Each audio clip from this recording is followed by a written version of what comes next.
Le Nouvel Esprit Public, Philippe Meyer, bonjour.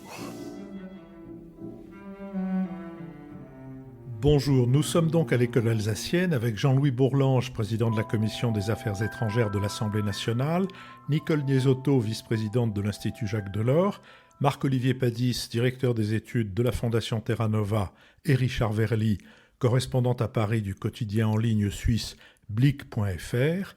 Les demandes d'intervention du public ont été très nombreuses après notre émission du dimanche 10. Nous avons diffusé la première partie de ces interventions mercredi dernier et nous mettons en ligne aujourd'hui la seconde partie. Je vous rappelle que nous avons, dans l'enregistrement du dimanche 10, traité du président homme-orchestre de la République, de la confrontation entre le G20 et les BRIC, et un certain nombre d'autres sujets qui sont venus dans notre conversation et qui peuvent aussi faire bien sûr l'objet des interventions du public, auxquelles je donne tout de suite la parole. Madame. Je voulais d'abord vous remercier pour cette émission très, très bien préparée et pour les échanges auxquels nous participons maintenant. Ma question, je ne veux pas revenir sur ce qui vient d'être dit très brillamment, va porter sur les BRICS avec un petit point d'info et une question. Un peu par hasard, ce matin, je suis tombée sur un site et ça rejoint l'idée de forum et test de résonance, qui s'appelle BRICS News et qui donne des chiffres qui sont totalement différents de ceux que vous avez donnés tout à l'heure. Donc, il y aura peut-être un effort d'influence et de communication à partir de cet élargissement qui va s'accroître. Je referme la parenthèse, mais en tout cas, ces chiffres étaient tout à fait faux par rapport à ce que vous avez dit. Ma question, elle porte sur deux pays, sur l'Iran, dont on constate malheureusement tous les jours l'accroissement de la répression à l'égard même des familles de jeunes qui ont été torturés, assassinés, et donc à quelques jours de la date anniversaire du décès de Mahsa Amini. Comment est-ce qu'on peut interpréter donc cette reconnaissance mise en lumière de l'Iran par des pays qui sont quand même bien au courant de ce qui se passe? Et ma question numéro 2, elle est sur un pays qui n'a pas été retenu, qui est l'Algérie. Est-ce que le fait pour l'Algérie de ne pas avoir été admis dans ce forum, donc, pour vous, aura des conséquences ou un certain dépit? Merci. Nicole Niesotto. J'ai demandé la parole. Mais ça t'apprendra à pas la demander. Non, mais bon. D'abord, je pense que en être ou ne pas en être n'a strictement aucune importance dans l'influence internationale de ces États, premièrement. Deuxièmement, pour l'Algérie, très franchement, je ne sais pas. Mais pour l'Iran, ce que l'on peut dire, c'est que la guerre en Ukraine a accru l'importance stratégique de l'Iran, qui est devenu un fournisseur officiel de drones à la Russie, qui est un des fournisseurs officiels de gaz naturel à la Chine. Et donc, entre la Russie et la Chine, l'Iran avait absolument le nombre de supporters, si je puis dire, nécessaires pour rejoindre le clan des BRICS. Et l'Iran y tenait beaucoup, je crois, parce que même si moi je pense que ça ne sert à rien, il y a quand même ce côté, on appartient à un grand groupe des puissances émergentes. Et donc, voilà, je pense que l'Iran est aussi, l'accession de l'Iran aux BRICS, c'est un échec pour l'Inde, qui peut-être, à qui on avait peut-être suggéré d'essayer de bloquer cette candidature. Donc voilà pour l'Iran, ça je pense que c'est à peu près sûr. Maintenant sur l'Algérie, je ne sais pas pourquoi elle. Je suis même pas sûr qu'elle était officiellement candidate. Peut-être un élément complémentaire. On ne le dit pas assez, mais malgré les choses affreuses qui se passent en Iran du point de vue de la répression politique, la République islamique d'Iran continue d'avoir une formidable diplomatie. Et je crois que les diplomates iraniens sont très actifs, ils savent très bien les ficelles qu'il faut tirer pour se faire admettre dans certains forums. Ils profitent évidemment de la situation que vient de décrire Nicole. Donc je crois que ça prouve justement que l'État iranien, contrairement à ce qu'on peut penser vu d'Occident, où on le perçoit aujourd'hui comme une machine avant tout répressive, elle l'est, mais c'est un État qui reste très fort, y compris dans sa capacité internationale de nuisance vis-à-vis de l'Occident ou pour conclure un certain nombre d'alliances. Et l'Algérie, je pense que c'est l'inverse. L'Algérie, la diplomatie algérienne qui fut une grande diplomatie dans les années soit post-indépendance, 60-70 aujourd'hui, est dans une posture beaucoup plus compliquée. Les relations avec un certain nombre de pays africains ne sont pas bonnes et je crois que l'Algérie est un pays qui trouve difficilement sa place dans ce nouveau concert des nations à géométrie variable, et c'est sans doute ce que paye aujourd'hui cet État, dont, alors là c'est le contre-exemple de l'Iran, un État qui a réussi à se maintenir, qui a réussi à faire passer, je dirais, à la trappe la protestation du Irak, les protestations répétées du Irak, mais dont on voit bien que c'est un État qui ne fonctionne, qui est dysfonctionnel et qui aujourd'hui ne fonctionne que grâce à la rente pétrolière. Marc-Olivier Padis. Un seul point très rapide sur votre question, c'est que s'il y a un accord fondamental de ces pays du BRICS, et en particulier de la Chine, c'est jamais aucun commentaire sur la politique intérieure des partenaires, jamais d'ingérence. Et donc, il n'y a aucune espèce d'obstacle pour eux à ce que les Iraniens répriment autant qu'ils veulent les mouvements intérieurs, etc. Et en revanche, c'est pour ça que les Chinois ont été très mécontents de l'intervention russe en Ukraine et puis de favoriser des mouvements irrédentistes dans certaines sous-provinces, etc. Parce que les Chinois sentent ça justement comme une forme d'ingérence et pour eux, ça c'est occidental. Et donc, ils veulent surtout pas de ça. Et donc, ils sont complètement indifférents à ce type de problème. Monsieur. Oui, excusez-moi ou remerciez-moi, je n'ai pas de questions. Je vous écoute à des horaires tardifs. Je vous écoute à des horaires tardifs dans un pays lointain et je viens pour la première fois à l'enregistrement, donc je viens pour vous remercier. C'est vraiment un lien avec le pays de vous écouter. Vous êtes où ? D'où ? Tout le temps. Non, puis j'ai encore autre chose.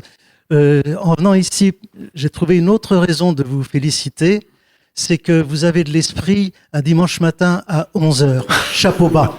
Merci. Vous habitez où ? Oui, à 8h, c'était plus difficile. Au Japon. Oui, on sait. Alors, j'ai pas regardé ces derniers temps, mais les plateformes qui nous diffusent nous permettent de savoir combien on a d'auditeurs. On sait déjà qu'on a 20% de nos auditeurs qui sont en dehors des frontières françaises. Alors, bien sûr, la plus grande partie est en Europe, mais aux États-Unis, ils sont nombreux. Et au Japon aussi.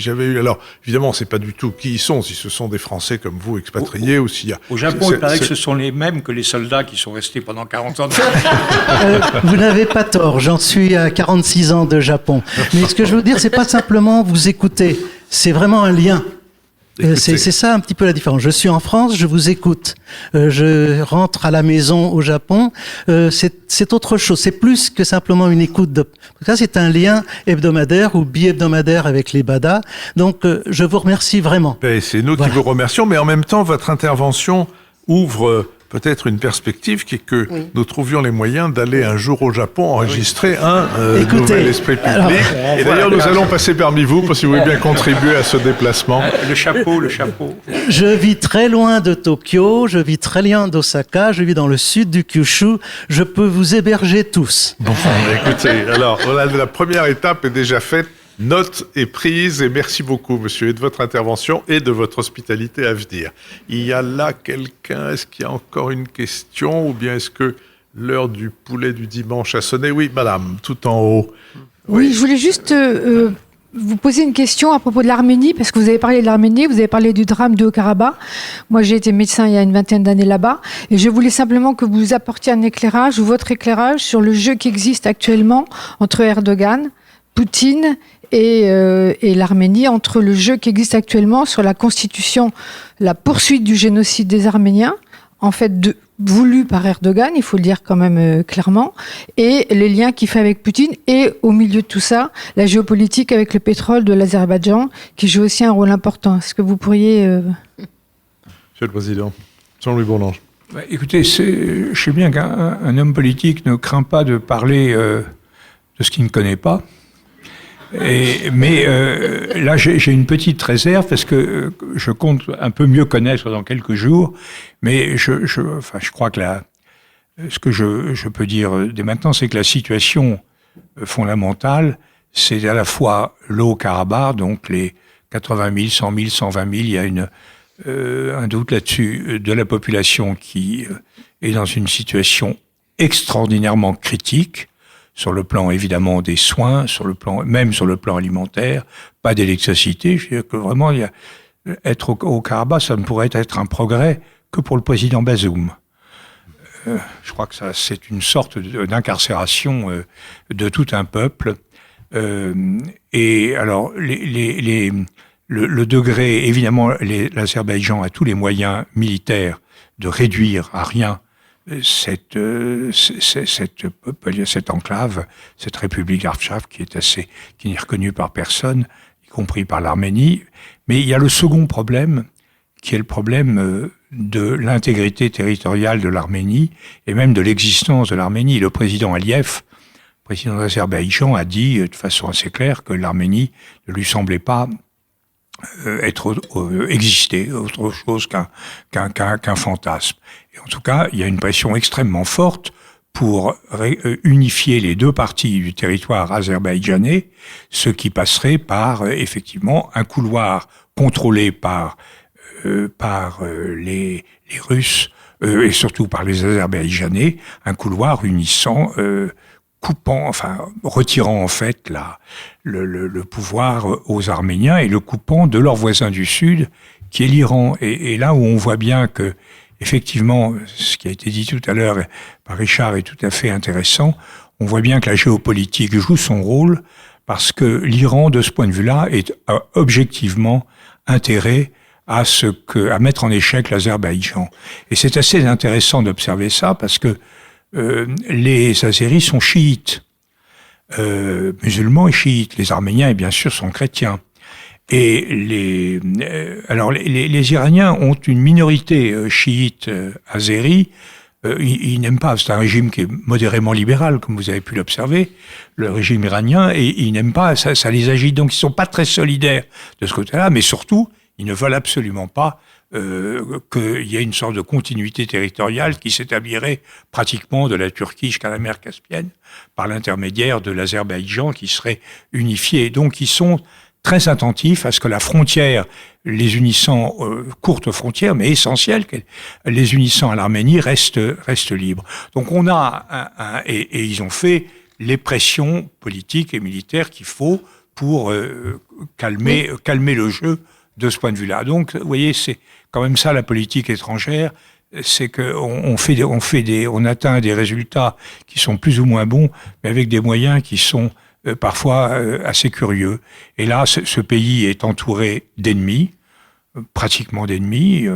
La Russie est un faux ami, parce que Pachinian représente exactement le contraire de ce que veut Poutine. Il a été élu contre le président qui avait la faveur des Russes, dans un combat contre la corruption. Disons que c'est quelqu'un, modèle Zelensky plutôt que modèle Loukachenko, et donc ils ont un rapport difficile. C'est le protecteur officiel. S'il ne protège pas, ce qui est le cas actuellement, il y a une situation de très très grande dépendance. L'Azerbaïdjan, très équipé par la Turquie en armes et en équipement, a les moyens militaires, une supériorité militaire qui semble indiscutable. Et les pays, et parmi les pays qui sont proches, qui sont alliés, très sensibles à la cause arménienne, l'essentiel c'est le nôtre.